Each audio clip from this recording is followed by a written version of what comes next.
In the last 3 months, I have increased my weekly earnings by about 300% on Outschool.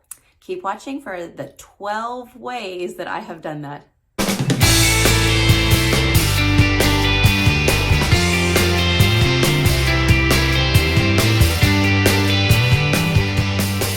Hello everyone, my name is Miriam with somethingelementary.com. I teach teachers how to cultivate meaningful classroom cultures by providing classroom management tips, teaching strategies, as well as teaching teachers how to design and organize digital content. Teachers have so many amazing skills, and I'd like to teach you how to use those skills to make money online. You're probably here to learn how you can improve your classroom listings and your profile. A quick disclaimer, I am married, but I don't have any children. So I know that all of these are not going to be attainable for everyone, but there are probably some nuggets in here that you will be able to do. So take what you can from this video, kind of like a fish, right? Eat the meat, spit out the bones. If it doesn't work for you, then don't do it. All right, so let's get started. Tip number 1, bulletproof your profile. I've helped several people improve their profiles. I also go and just look at other teachers' profiles just because I want to see what is out there, right? Not to steal ideas, but just to see what parents are seeing and how I can improve mine. And a lot of people's profiles are so wordy that how can anyone, when you're looking at 5 teachers, you have 3 kids, you're looking for teachers for all of them, it's just too much, okay? And then what I also noticed is that sometimes people word for word translate their video into their paragraph. So that's kind of double dipping. You don't really need that. So have bullet points on your profile, the important things. I like to put my experience bullet pointed, and then I put the types of classes that I teach. Those are the 2 main things that I bullet point. I have a short paragraph on top just telling my education, like the school that I went to. Then I put my bullet points of all of my experience, bullet points of things I teach on Outschool, and then at the last, kind of a little fun thing, little paragraph about me loving to travel and loving teaching. Okay, it is very, very simple, very short. If parents got on there, they would quickly be able to see my credentials. Rolling into that, the second thing, your profile video.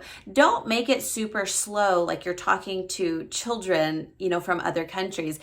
Parents, recognize your audience. Parents are the ones that will be watching your video. So if you're talking, hello, everyone, my name is, okay, you don't want that. 1, Outschool is not an ESL platform, though you can teach ESL, okay? But 2, speak like you would in a classroom. I don't know if it matters if you're speaking to the parents or the students, but I'm saying speak in a regular speaking tone, and make it fun, make it a fun video, but don't go over the top. Like if you're not a crazy hat wearing person, then don't have a crazy hat in your video, and you will gain a better following, a better audience by being yourself. Number 3, I have used Canva to make all of my class thumbnails branded, because I want my students to recognize that these are my classes when they see them roll through the Facebook marketing, when they see them pop up on Instagram, or also when they get an email saying that my classes are ready. I want them to be branded. So I have used Canva I have a picture on all of my thumbnails. I have my logo that's from my website. And then I have a symbolic backsplash, I guess. It just represents mine. So I have all those 3 things on my thumbnail. And then of course I put pictures, clip art of whatever the class is. So if it's pumpkins, I put some pumpkins. If it's a reading, I have kids reading. But those 3 things are always the same. So when you go through my profile, all of my classes are branded. I don't know if that truly helps, but I feel like I am more professional. So I don't know. I think it has helped me just appear more professional, like I know what I'm doing. Okay, the 4th one is make sure that your class listings are very detailed. I used to, when I was first getting started, I did not want to create all of my content because I didn't want to waste the time and then it not get booked. I've kind of shifted my mindset a little bit because I think that people can see through, if you're being a lazy teacher, honestly, and that's what I was. Not that I'm a lazy teacher, but I did not want to create all of the content. So I would just kind of get bare bones background details. But I did notice, once I jumped in a little bit more and said, okay, I'm going to teach this class. I don't care if it's to 2 students or 3 students or 1 student, I'm going to teach it. So I would make it even more detailed. I would make sure I have the dates. I would make sure that I jumped into the content even more, broke it down as much as I could. And I feel like that has helped because people, parents, when they look at that, they're going, oh, okay, this lady really knows what she's talking about. It's so detailed and broken down that sounds like a good class. So I think that has helped as well. The 5th one is what Nancy Taylor, if you know Nancy Taylor from VIP Kid, and now she does her own branding, she says niche down to blow up. So when I first got started on the platform, and I think that you should too, try everything, okay? Teach a reading class, a math class, an escape room, a fun stuff, coding, PE, try all kinds of classes. But once you recognize which classes are getting booked more, kind of put on the back burner some of those other ones and really focus on the ones that are getting picked up, because then you're going to earn your reviews. Then you'll earn your, just your reputation of being a good teacher in that area, and you'll be able to gain a following that way. And then, like I said, eventually, that will be your niche, but then you'll be able to expand. And because you have a good reputation, others will be able to go, oh, hey, she taught reading well. Maybe this science class is going to do well. So niche down to blow up is another tip there. The next one is having a no prep class. So I did several one-time classes, especially in the beginning. Now, very few of my classes are one-time. I just don't think that they were just not helping me. Some people do great with one-time classes. They just were not helping me. But I did notice that a lot of my one-time classes were like science classes. And so you can't just jump into a science class last minute. So a lot of the last minute bookings for me were not there. So what I did is I was trying to think like a parent. Okay, I'm not a parent, but I was thinking if parents are getting on, because this often happens, they get on at 2 o'clock and they want a class at 2:15. They want to see what's available, and in a 15-minute time period, whenever you've got multiple kids or even just one, that's not very much time. So I really wanted to make sure that parents could jump into a class. It'd be fun, entertaining, get your kid moving. You don't have to be there. There's no materials needed, just jumping right in. And so that's what I worked on creating. I have, I think just one right now, but I'm working on my second one. They actually go together. But it's just a fun and quick no prep class. So think about that whenever you're making your one-time classes. Yes, you can do like if you've got art or, other ones that you do want prep, that's great. But for me, like I said, I'm small potatoes. I'm just getting started. I wanted something super fast because I don't have a super huge following that just, books my classes, every class that I have. There are some teachers out there that they can list a class and it's booked. Not me. All right, so this really helped me, I think.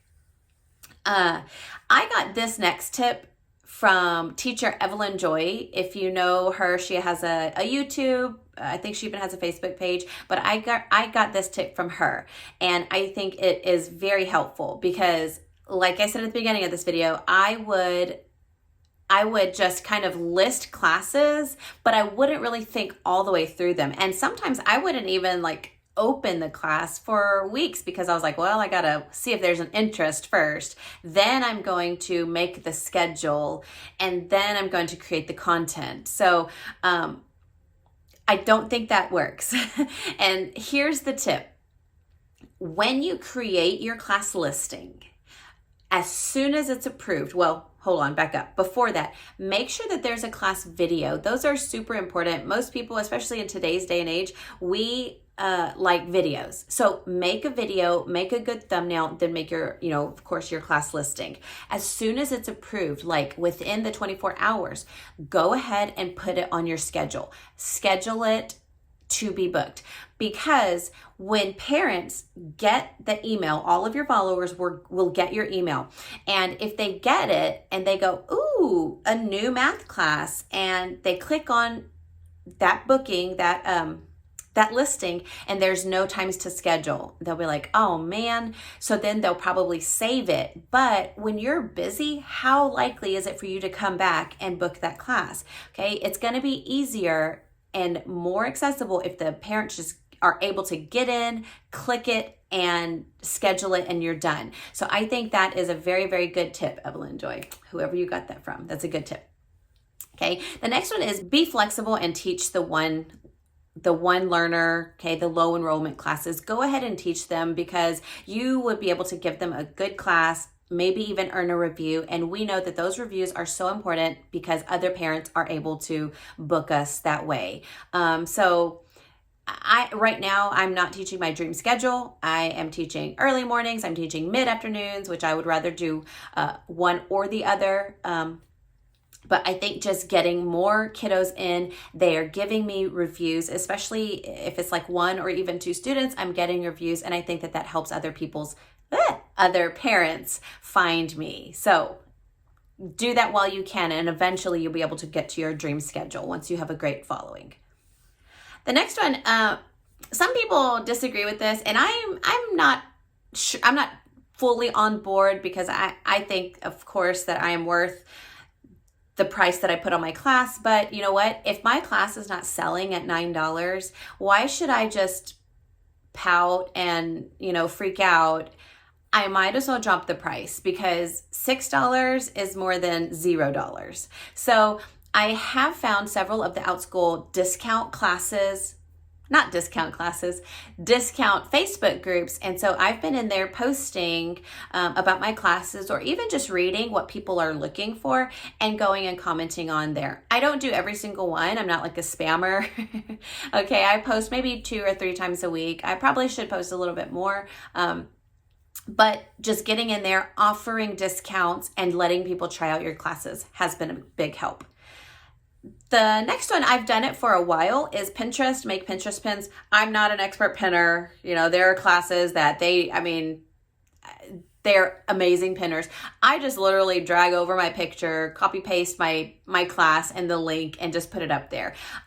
I don't know if that truly has helped, but I just feel at least my class is out there in the universe somewhere, so maybe somebody will click it. So I haven't gone over the analytics of that. I do get several clicks and several saves, but I don't know if I drive traffic from there, is what I'm saying.